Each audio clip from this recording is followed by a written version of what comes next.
Sebenarnya diorang bukan marah kat hadis, diorang marah terjemahan hadis yang tak betul.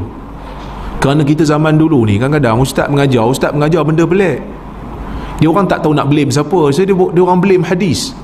Sebenarnya bukan hadis yang salah, ustaz tu yang mengajar tak betul. Semalam saya jumpa dengan satu orang sahabat, dia beritahu, dia kata dulu memang dia pun seolah-olah macam setuju dengan Astora Jabat apa semua, sehinggalah dia dengar daripada ustaz-ustaz sunnah kita, ustaz-ustaz yang bagus ni, baru dia dah rasa macam dia berkenan dengan sunnah.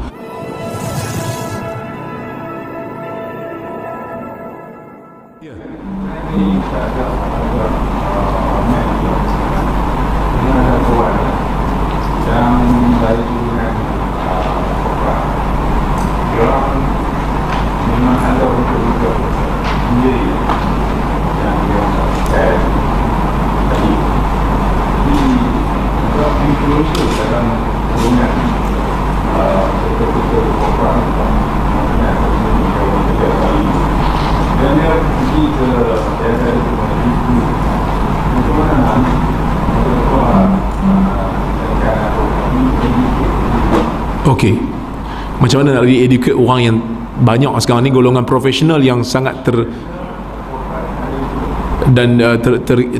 terpengaruh dengan pemahaman Quranis. Sebenarnya diorang bukan marah kat hadis, diorang marah terjemahan hadis yang tak betul. Kerana kita zaman dulu ni kadang-kadang ustaz mengajar benda pelik. Diorang tak tahu nak blame siapa, so diorang blame hadis. Sebenarnya bukan hadis yang salah, ustaz tu yang mengajar tak betul. Tapi oleh kerana diorang tak mampu nak rujuk teks asal dan tak ada orang nak bantah pun, sehingga diorang jadi Quranis. Dan semalam saya jumpa dengan satu orang sahabat, dia beritahu, dia kata dulu memang dia pun seolah-olah macam setuju dengan Astora Jabat apa semua, sehinggalah dia dengar daripada ustaz-ustaz sunnah kita, ustaz-ustaz yang bagus ni, baru dia dah rasa macam dia berkenan dengan sunnah. Kerana dia kata dulu tafsiran ustaz ni macam dia tak boleh terima, sebab orang profesional ni sangat logik.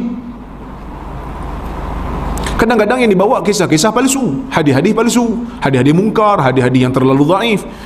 Jadi dia ingat, oh itulah hadis, mana hadis tak boleh pakai maksudnya. Sedangkan tu bukan hadis, itu adalah hadis yang batil daripada Nabi. Dia orang profesional, dia tak boleh terima benda ni, so dia akan salahkan hadis. Dia seolah macam marah kat orang lain, pergi bakar benda lain. Jadi apa kita punya peranan kita sebarkan hadis yang sahih, kita bantah hadis palsu sungguh-sungguh. Sebab hadis palsu ni menampakkan agama ni macam kartun, macam agama ni tak logik. Orang yang profesional tak boleh terima. Dan kita juga tonjolkan hadis-hadis yang mengandungi mukjizat saintifik. Kerana orang yang akal dia sihat, dia tak akan boleh tolak benda yang Nabi sebut. Banyak hadis Nabi sebut selari dengan pembuktian saintifik hari ini, melainkan mereka akan kata benda ni memang betul datang daripada Nabi, yang mana Nabi ini bercakap wahyu.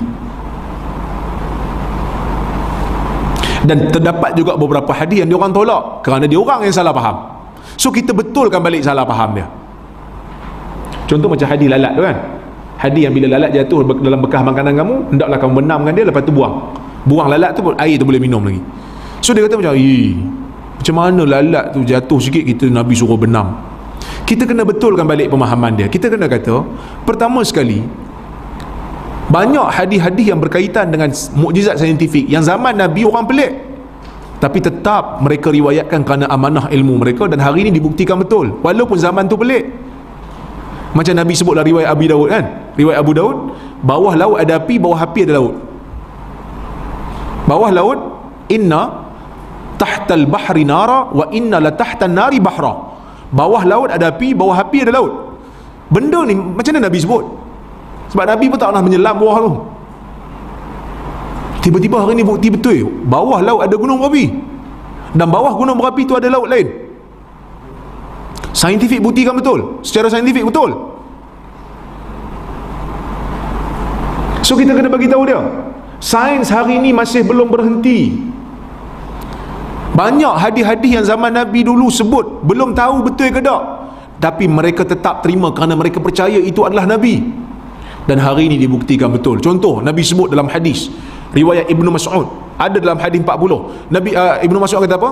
Sami'tu an-nabiy sallallahu alaihi wasallam wa huwa sadiqul masduq inna ahadakum yujma'u khalquhu fi batni ummihi arba'ina yawma summa yakunu alaqatan mithla dhalik summa yakunu mudghatan mithla dhalik. Ibnu Mas'ud kata, aku mendengar daripada Nabi SAW, dan dia itu orang yang bercakap benar, dan dia dibenarkan oleh Tuhan atas percakapan dia.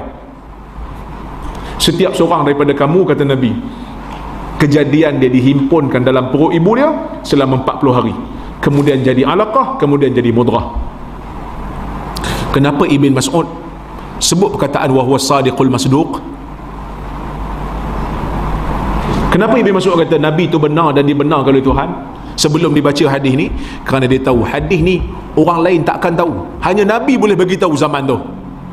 Nabi bercakap benar, dia kata, dan Nabi dibenarkan oleh Tuhan. Apa yang aku nak sebut ni, walaupun hampa tak tahu kebenaran dia, betul kerana Nabi tu bercakap betul, kata Ibn Mas'ud. Setiap seorang pada kamu akan dihimpunkan kejadian dalam perut ibu dia 40 hari, kemudian jadi alaqah. Apa maksud alaqah? Tergantung. Mana Nabi tahu janin tergantung. Dan hari ni saya buktikan betul memang janin tergantung. Kemudian Nabi kata summa yakunu mudghatan, kemudian jadi mudghah. Mudghah benda yang digigit. Dan betul memang janin di peringkat awal dia ada bentuk gigi, kerana gigi itu akan membentuk tulang belakang dan melengkung macam di kesan gigitan. Mana Nabi tahu? Maka kita kena bagi tahu kat dia. Banyak hadis zaman dulu tak dapat dibuktikan betul, tetapi mereka tetap riwayat kerana amanah ilmu, kerana ia sahih. Dan hari ini sains buktikan betul, dan sains hari ini masih lagi tidak berhenti. Tuan-tuan tengok ganja, tak berhenti kajian tentang ganja ni. Ada yang kata ganja ni teruk, ada yang kata ganja ni bagus. So pening kepala kita. Tapi kita ambil pendirian ganja ni tak boleh pakai lah kan. Tapi saya nak bagi tahu, ada kajian yang kata, yang mula balik kaji balik ganja ni. Bukan saya nak suruh tuan-tuan hisap ganja pula, tak. Sekejap lagi kena tangkap lah saya. Tak, maksudnya nak kata sains masih lagi ongoing, masih lagi berjalan, masih lagi berjalan. Maka bila kita baca hadis tentang lalat ni, masih lagi belum dapat dibuktikan. Cuma saya bincang dengan masa saya pergi Australia baru ni, ada seorang pelajar dari bidang sains, dia kata memang ada kajian tu yang kata memang lalat ni dalam badan dia ada antibody, yang mana kita kena benam untuk stimulate antibody itu untuk keluarkan, untuk menjadikan air itu tidak memudaratkan kita. Nampak? So sains masih ongoing. So kita tak boleh terima sekarang, kita jangan tolak. Kita kata saya tak faham lagi hadis ni. Yang tak faham tu kita, hadis betul lah.